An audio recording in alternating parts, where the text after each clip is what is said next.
Beleza, voltamos. Agora vamos mostrar aqui a parte dos docentes, planejamento de acessibilidade, lá no instrumental do PAC. Aqui eu já vim mais detalhado, tá? Porque eu acho a parte fundamental de todas, essa daqui com certeza é mais fundamental, porque todo o restante foi criando o terreno para chegar aqui, né? Para dar o embasamento, para dar a melhor orientação possível para os docentes. Então, os docentes no PAC, eles vão ter que preencher 4 tópicozinhos. Não é muita coisa, não. Às vezes o pessoal se assusta, até porque no instrumental lá tem muitos exemplos do que colocar, e aí a pessoa pensa que tem que colocar tudo aquilo. Não, é exemplo.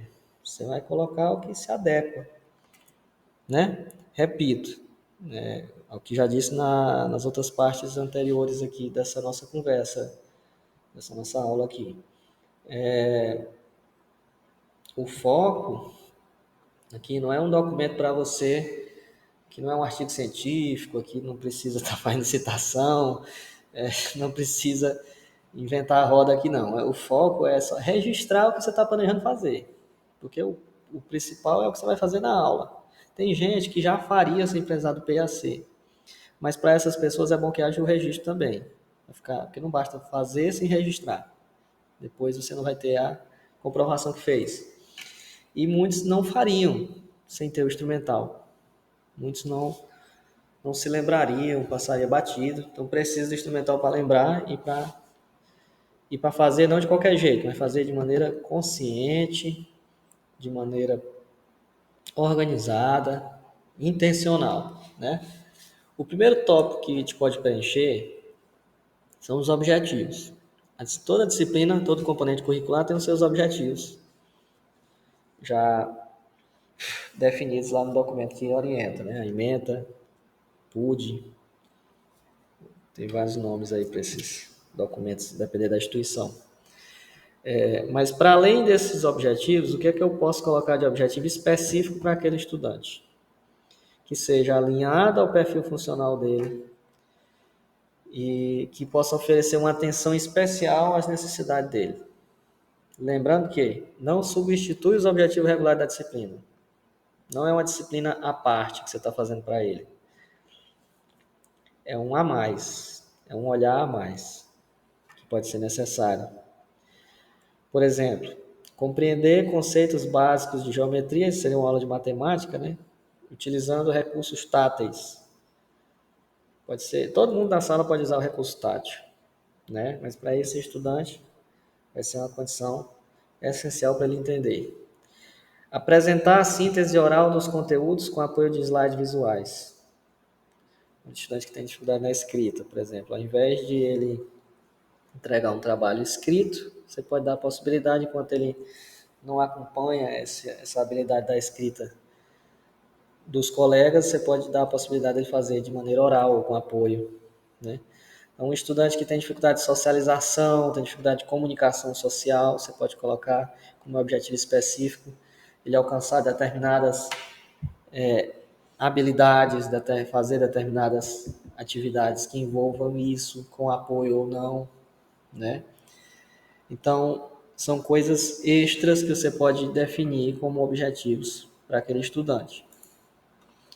Conteúdos programáticos. Você pode fazer várias coisas nos conteúdos. Pode decidir o que você quer priorizar. Você pode decidir reorganizar, complementar, simplificar, substituir um secundário por um essencial. Tudo isso sem prejudicar a aula regular. Muita gente se preocupa com essa parte do PAC porque existe no documento ainda alguns lugares em que falam em eliminação de conteúdos. Eu sou a favor que a gente retire essas palavras de lá e coloque só essas aí que eu estou falando, e talvez nem todas essas. Mas, veja, se você não vai tirar um aluno de sala de aula para ir fazer uma aula à parte em outro lugar, ele vai assistir a aula com todo mundo. Não tem como você eliminar conteúdo para ele sem eliminar para a turma. Então, e aí é muito, muito improvável que você vai sair eliminando conteúdo para a turma, porque Se está lá previsto no documento da disciplina é porque precisa, né? Então não tem como eliminar conteúdo dessa maneira, mantendo o aluno na sala de aula. A única hipótese de você eliminar conteúdo para um determinado estudante é se você tirá-lo da sala e fazer uma aula paralela para ele. Isso não está previsto a acontecer. Ele assiste a mesma aula com todo mundo, só que depois ele pode vir para um atendimento individual. No IFCE, todo docente tem uma carga horária de atendimento individual, justamente para tirar dúvidas, para trabalhar dificuldades de estudantes, dar esse apoio realmente mais próximo. Alguns casos precisam de tutoria ou monitoria. A gente paga uma bolsa para um estudante acompanhar, por exemplo, um colega que tem deficiência intelectual, também no contraturno. Então, para esse atendimento individual e ou complementar, a gente precisa saber qual é o conteúdo que a gente vai priorizar, qual é o conteúdo que a gente vai complementar, qual é o conteúdo que a gente vai simplificar para chegar mais próximo da realidade daquele estudante, porque a gente precisa fazer isso. O estudante, às vezes a disciplina lá da aula está bem distante da realidade de compreensão dele. E às vezes não vai dar para você chegar tão perto, sem prejudicar os outros colegas, na aula regular. Embora você tente, diversifique, invente de tudo. Bote para fazer com apoio. Mas no atendimento individual, você vai ter essa possibilidade de ir mais lá perto do que o Vygotsky chamaria de zona de desenvolvimento proximal, né? Aquilo que ele consegue fazer com ajuda. E aí você determina quais são esses conteúdos que devem ser priorizados. Isso vai depois facilitar na avaliação desse estudante, por exemplo, principalmente estudantes com deficiência intelectual. Que se você não simplificar essas coisas, muitos provavelmente nunca seriam aprovados em algumas disciplinas. Então precisa realmente haver uma simplificação do vocabulário, às vezes questões mais a possibilidade de fazer de maneira oral, tudo vai estar lá na parte da avaliação que a gente chegar lá, né? Então aqui exemplos, né? Priorizar frações e operações básicas em matemática. Complementar o conteúdo de sala com mais estudo de organelas celulares, em biologia. Simplificar textos. Substituir mapas completos por mapas simplificados. Tudo isso nessa atividade complementar desse atendimento individual, para realmente chegar mais perto da situação atual daquele estudante e garantir que ele se desenvolva no ritmo dele. Então, é isso que a gente precisa projetar nos conteúdos programáticos, tá? Qual é o tipo de conteúdo que eu devo priorizar, complementar, simplificar para garantir que vai ficar mais fácil daquele aluno se desenvolver na disciplina.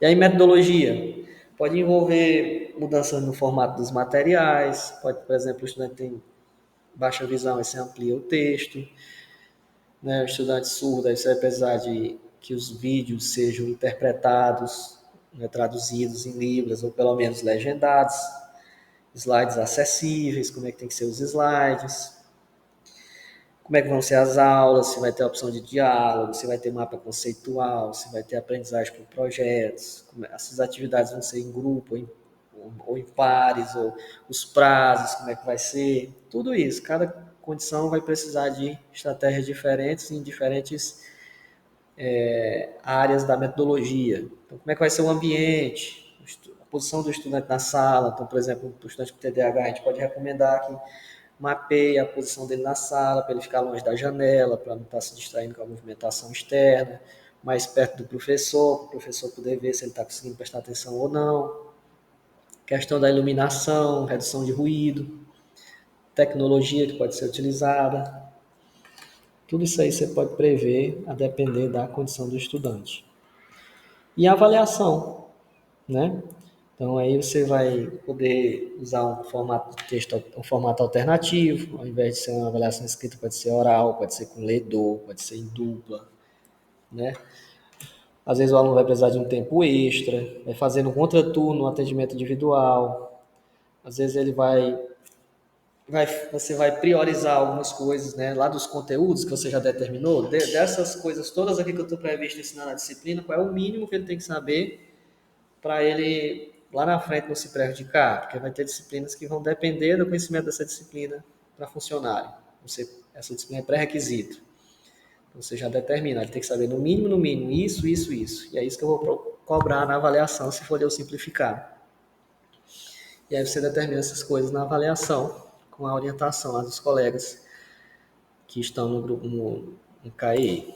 Beleza? Então, esse seria o exemplo preenchido. Né? Eu vou disponibilizar lá no Classroom também, beleza? Então, eu não vou me detalhar demais, porque eu vou lá disponibilizar no Classroom, tá certo? Mas acho que é mais ou menos essa lógica, né? Você pega aqui, por exemplo, os objetivos específicos, como eu disse, né? Para além do que está lá previsto no PUD da disciplina, você tem as questões individuais daquele estudante, né? Realizar as tarefas de maneira independente, executar a atividade com apoio quando necessário, aplicar conceitos básicos de física, que é a disciplina de introdução à física, né? Também aqui, ó, serão priorizados os conteúdos, tais e tais e tais, enfim. Eu vou lá, como eu já expliquei aqui tópico a tópico, eu não vou me demorar aqui nessa parte, que eu vou disponibilizar, mas na prática é isso, né? Se você notar, esses tópicos coincidem com os tópicos do planejamento da disciplina lá, da ementa ou do PUD. Então, é como se fosse um complemento do PUD. Né? Você tem a disciplina, como ela está prevista originalmente, para esse estudante, em função da situação desse estudante em particular, eu vou precisar prever mais essas coisas além do que está lá, para garantir que seja acessível. Tá bom? Espero que tenha dado para entender. Até daqui a pouco, o próximo vídeo vai ser bem curtinho.